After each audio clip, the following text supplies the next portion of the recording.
So we finally get Mark's side of the story on why he went off on Miss Van saying that they were together. And I just have one word. Ew. Y'all ready to talk about it? Cue the music. Oh yes, bitches and hoes. I'm back. I'll drop a player like it's nothing, it ain't working out. Now no debate or for discussion, bitch, I'm walking out. My time is money, I ain't loving, let you toast it out. Flip my weave and walk it out, look how I just bossed it out.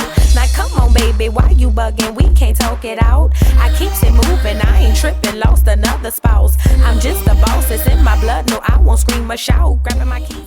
Cause oh yes, bitches and hoes, I'm back. Back with another video, and we're here to discuss Love and Marriage Huntsville Season 5 episode. I don't remember. This episode needs to be titled Ill, Mark. Ill. Miss Van. He looked like a bum. And stop denying saying y'all wasn't together because we done got the truth this week. But let's get into the episode. So the episode opens up. Kimmy's got a title client. So I guess Kimmy's doing this title company where she's helping black people in Huntsville get houses. Shout out to Kimmy. She's always been smart. She's always been able to do it and articulate whatever it is she wanted to do and articulate. Okay. She's happy she's doing well. And then here come Maurice. This is all because I had to beg you or force you into real estate. And she was just like, first of all, you didn't have to force me. And then number two, it's not necessarily real estate per se. It's more or less like her being the go-between, the title, you know what I mean, person. So don't try to steal her shine, Maurice. Don't do it. Anyway, so now they have a conversation. And basically, Maurice wants to bring up the meeting that they had. And he felt like there was no result to that meeting because everybody's sitting there saying they would have did the same thing the same way if given another opportunity. I believe he's speaking to Mel. And he was like, how do you get resolved from that? How do you get anything from that makes you feel like this won't happen again if everybody's saying they're going to still do the same thing the same way? So now Miss Kimmy was like, you're right.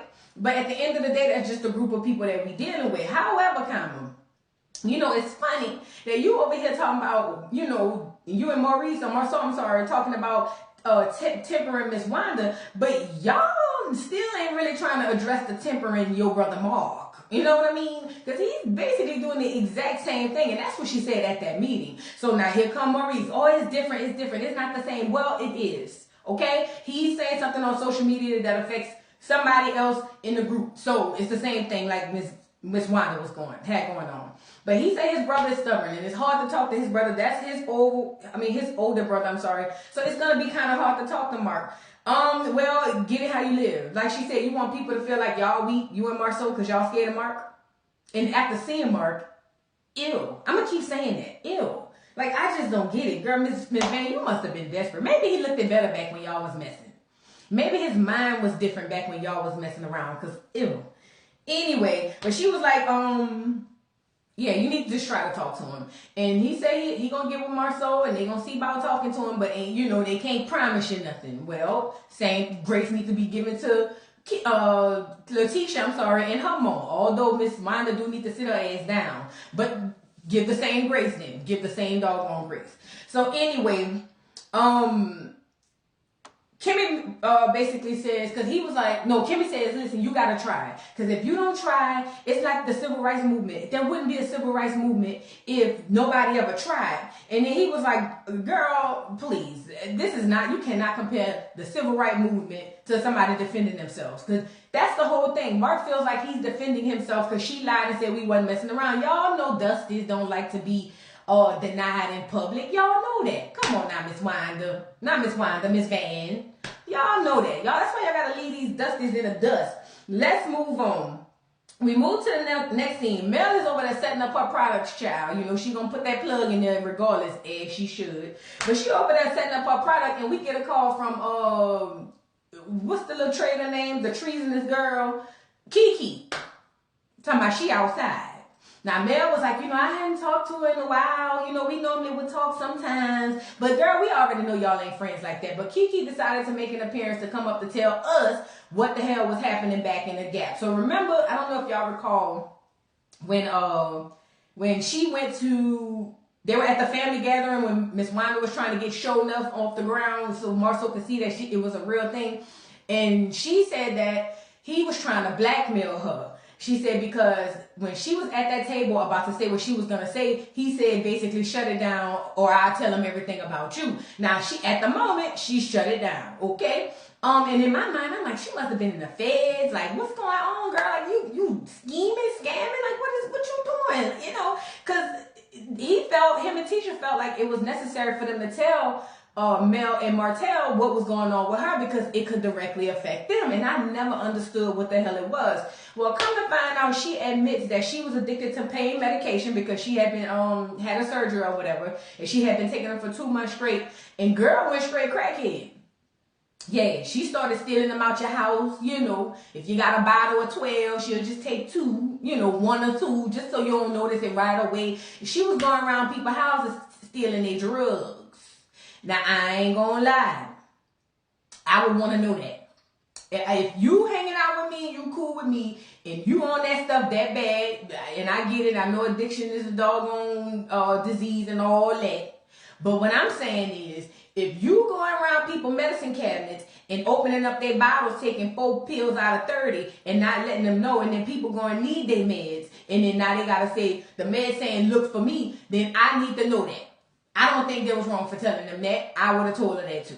Because you was actively doing it. I mean, Kiki, I really don't deal with you because you're treasonous. You know what I'm saying? And the reason I say treasonous is because you over there dragging for your own family with Mel. Make it make sense. I would never trust you as a friend, let alone a family member. And this is the second, third time you've been over there doing that. And, you know, Mel was like, well, I'm glad she's getting herself together because, you know, disease is, or addiction is a disease. And it is. She was like, but, Miss Wanda, let me tell you about what happened with Miss Wanda. So she goes to tell her that this how Mel play with words. And this is what Tisha was saying last week. Mel said, I went over there nicely and calmly to Miss Wanda and say what you said on live to my face. Now, somebody out there tell me if that sounds like she went over there to have an actual peaceful and nice conversation. If I walk up to anybody out here in this doggone thing and say, hey, say what you said online to my face, who's not going to get defensive? Right? And look at Kiki. Oh, see, it's kind of hard for me because that's still my aunt. But, you know, girl, shut up. You're a treason. You have been charged with treason, and you should be kicked out of Huntsville. We don't trust you, Kiki. We don't trust you. I'm sorry. You just give off vibes of you will backstab anybody, you know, for whatever. I don't trust you. Anyway, but Kiki said she want to help other women. That's all I got on that. Girl, help them women and yourself. Let's move on. We move to the next scene. Marceau and Maurice meet up at the park to meet with Mark. Ew. Every time I say Mark, I just say ew, because when he walked up with them doggone sandals on and them ABU shorts, what you call them camouflage shorts, and some doggone, and that shirt, the shirt just looked like he took it out the doggone closet off the floor. I said, ew, Miss Van, Miss Van looks good. Wherever she at, hair, makeup, she gonna look good. Outfit, it be grandma, but it be good for Miss Van. Ew. Why did you do this to yourself, Miss Van? I understand why you denied it. I ain't gonna lie, I would have denied it too, but I wouldn't even dealt with him. Ugh. Anyway, but the boys are scared to talk to him because they say he headstrong, and we find out it's Mark the oldest, Maurice the second oldest of the 3, and then Marceau is the baby. So now they're going to have to see if they can make some leeway with doggone Mark. So Mark sit his big nasty ass down. And basically he asked them about the fight, the tussle that happened down there at Madani. So he asked them about the tussle, and it was like, yeah, the tussle happened. But speaking of the tussle, we need to ask you to just calm down your social media presence a little bit, because the things you're doing out here on this social media street, it's affecting negatively somebody else, and it's not okay. Mark's whole thing is bullshit. I'm defending myself. She lied, and none of this would have happened. I gave her opportunity to clear it up. She never cleared it up, so I had to get out there and defend myself. I cannot kind of understand that. But Mark, we didn't know who you was. Granted, nobody would have, maybe the streets of Huntsville, I don't know. But we didn't know who you was. Like, I don't think we really cared that much. I just was making fun of it because I knew Miss Van. Like Mo said, she just wanted to save church face. I called it. I said it on a video when it first came out. She was trying to save church face. Now, this is one thing I do want to point out, too. Because this is another one of them Mel Martell. Whenever I'm mad, I'm about to go as low as I can go to get to you. Martell was the one who brought that out at the reunion. None of us knew that Miss Van was flying up and down the doggone highway to see Mark nasty ass. Martell and Mad Day was the one who started that rumor or brought that to light. Again, everybody's holding everybody accountable than the people that were actually shit starting. Martell, had he not did that on the reunion to try to make Miss Van look bad, none of us would know. Not one of us would know. However, we sitting up here with straight faces and we pointing the finger at all these other people like Martell ain't lighting these little gas fires and then walking away. That's what I was trying to say with the whole thing with Tisha. With Miss Wanda. Yeah, Miss Wanda was wrong for getting on there and mentioning that girl kids. I ain't even gonna lie. However, this came from the little shit starter, the Mad Day nigga. That's what we gonna call Martell. He Mad Day. Martell is a Mad Day nigga. Meaning, like, if me and you cool, I can hold all your secrets. But on Mad Day, I'm gonna spill all the tea. Because I want you to look bad and feel bad. Martell, he's a Mad Day nigga.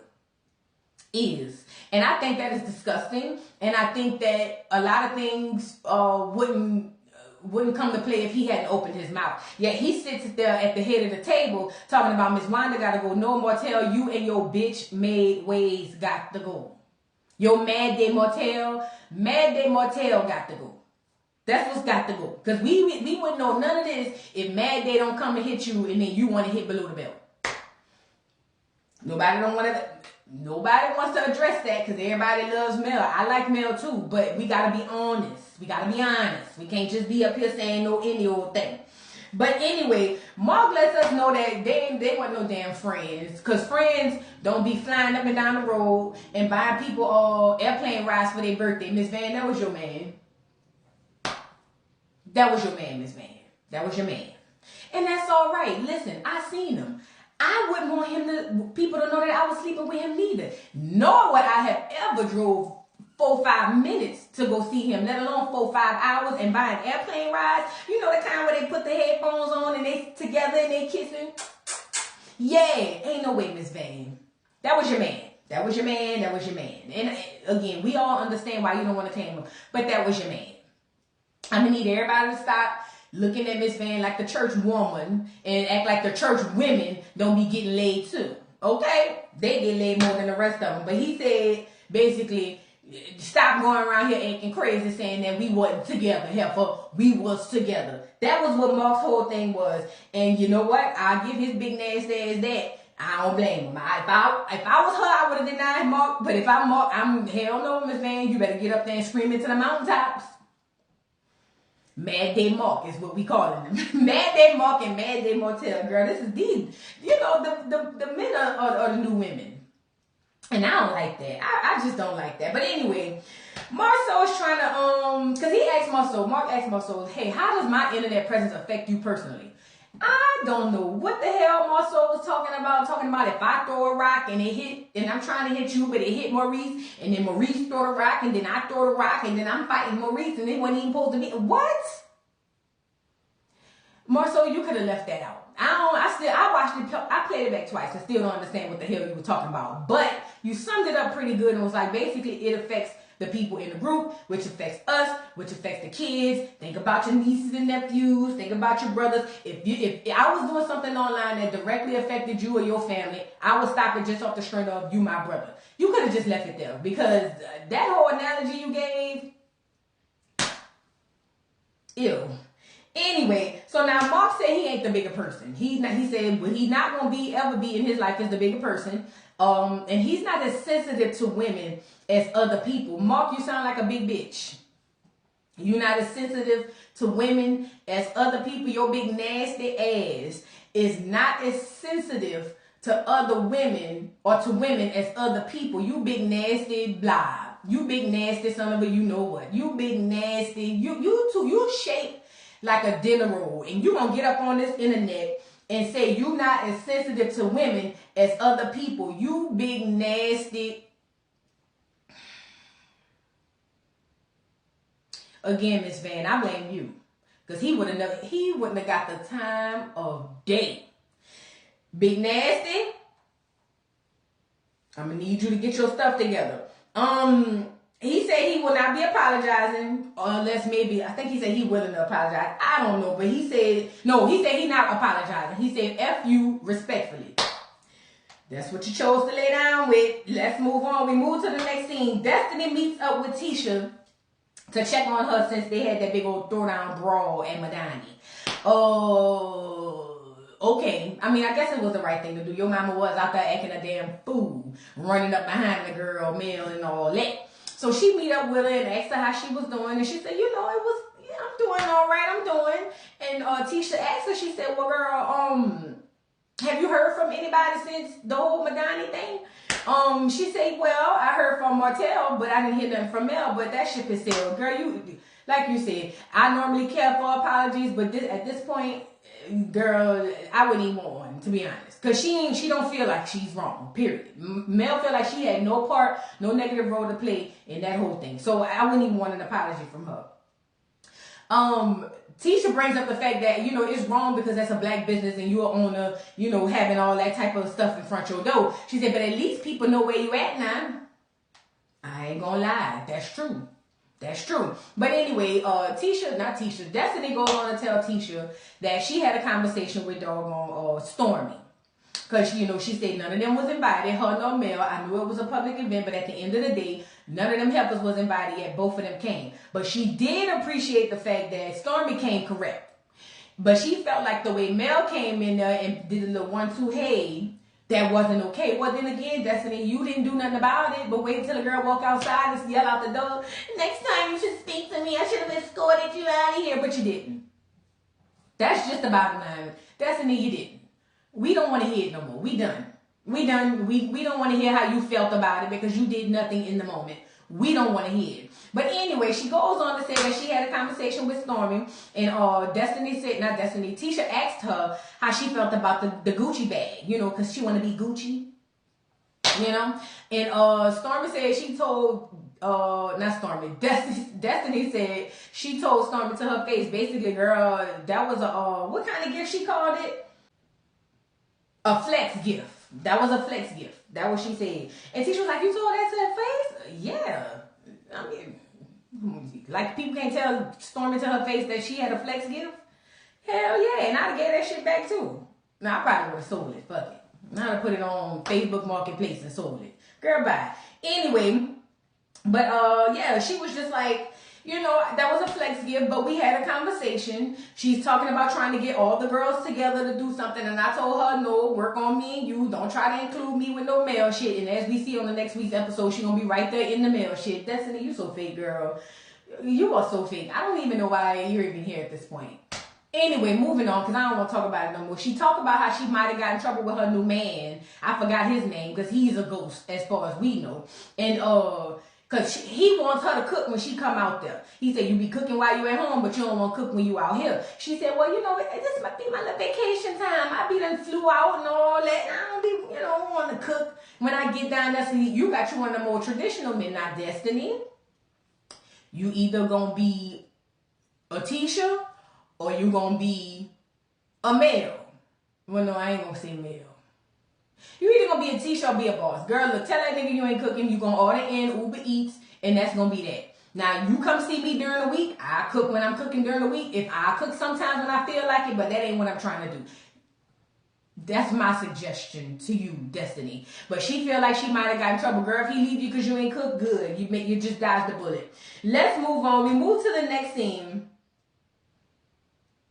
It's Mila's birthday party. I think that's her name. So, Tisha is throwing Mila, her daughter, a 7th birthday party. This is where she told Destiny she's going to talk to her mama about, acting a damn fool on social media. Because she told Destiny about the meeting as well. So, it's time for the birthday party. Tisha slow ass left the doggone birthday cake in the car. When she asked Marceau to go get the cake, and Marceau said, sure, where is it? And she said, in the car. I said, somebody slapped Tisha upside the backside of her head. You can't be that slow. She not. She can't be. I'm not. I don't believe it. I don't believe it. There's no way. Anyway, Marceau gets out the doggone cake and brings it to the table, and the cake is melting like a damn ice cream cake. Girl, and it looked like you spent a couple of $100 on it. What is wrong with y'all? Oh my God, you got a PhD, Tisha. People need PhDs in real life and in common sense. I think that's what it is. But anyway, so they sing happy birthday, and in comes Miss Wanda. Y'all sung happy birthday without me, did. How you gonna sing happy birthday without me? You was late. No, that's not right. They gonna sing happy birthday. We did, Miss Wanda. Girl, get a piece of that ice cream cake and come on in here so that y'all can have this conversation. So now they pull Miss Wanda aside and basically tell Miss Wanda, look, Miss Wanda, your social media antics has been causing negativity on the group. I know you didn't say nothing about her kids directly, but indirectly you mentioned her kids. That is fucked up. You know what I'm saying? So for that, I think it's not okay that you do that no more and just kind of like talk about Wanda. Even Marceau was like, talk about show enough. Ain't you trying to get show enough off the ground? Talk about show enough and promote your business. That's what you need to be talking about. But Miss Wanda's defense was, listen, I was defending myself. She mentioned my baby daddy, so I mentioned hers. You said my baby daddy was in your DMs, so I got out there and said, who is your baby daddy? That's basically what Miss Wanda's stance is. Miss Wanda ain't gonna change. She just not. Not to mention, this is a show, and we're talking to Marceau, having Marceau. I can see Maurice, because Maurice don't really do the messy back and forth social media shit. But Marceau, you was starting most of the fires between you and Martell on social media than anybody. And I get it, you gonna temper your social media presence and Tisha and all of this and all of that, but it's like the pot calling the kettle cast iron. Yeah, I just made that up off the top of the dome. Marceau, okay, I don't think Miss Wanda gonna receive that from you. I just don't. And she didn't. Miss Wanda said she gonna defend herself. She don't give a damn what nobody say. She said when that girl came up and put her hand in her face, she was gonna defend herself. When she get on social media and say something crazy about my baby daddy, gonna defend myself. That's Miss Wanda's whole stance. But Miss Wanda, your ass too old. Cause what you would have done if Mel really would have just squared up to fight your ass. Your old ass wouldn't have been able to do nothing with no damn young Mel. Miss Wanda, you got to stop now. You got to stop. And Mel, stop mentioning Miss Wanda baby daddy. And then Miss Wanda, stop asking who Mel baby daddy is. Easy. You know what I'm saying? But yeah, all that throwing the rock and hiding your hand, talking about, oh no, it was all Miss Wanda. If you mention the girl baby daddy first or the ladies baby daddy first, then you can't expect you can't hit me and expect and tell me how I should respond to that. I mean, that's just like common sense or whatever. But Miss Wanda, you too old to be in these churn, because these is young enough to be your churn business. You got to stop, Miss Wanda. You got to. But Miss Wanda said, fuck all that. She gonna defend her regardless. I'm sorry. So Marceau was like, when you get on social media, you kind of give them stuff to talk about. Don't give them no storylines or nothing to talk about. Just keep it all on you and what you got going on. He said, listen, I got love for you, Miss Wanda. Miss Wanda said, I ain't got no love for you. That lady crazy, yeah. That lady really crazy. Marceau said, man, look, we fussing, fighting, bigger than act a fool, but at the end of the day, what you do know is I'm going to jump in and make sure not only Tisha straight, but you straight too. And that's how it affects everybody. So just because it's affecting everybody in a negative way like that, and we got stuff to lose, you trying to get something to lose, Miss Wanda, just sit your ass down. Go live and talk about other shows. Do like Dr. Emily. No, she talking about her own show. And she talking about other shows too. But girl, Bessemer and what's the name of Huntsville is all right. I mean, go talk about that shit around the neighborhood. Don't bring it to social media. But anyway, she gonna try. But I don't think she gonna try. That was the end of the episode, girl. The moral to the story is Mark is ill, both physically and internally. He's a big nasty blob.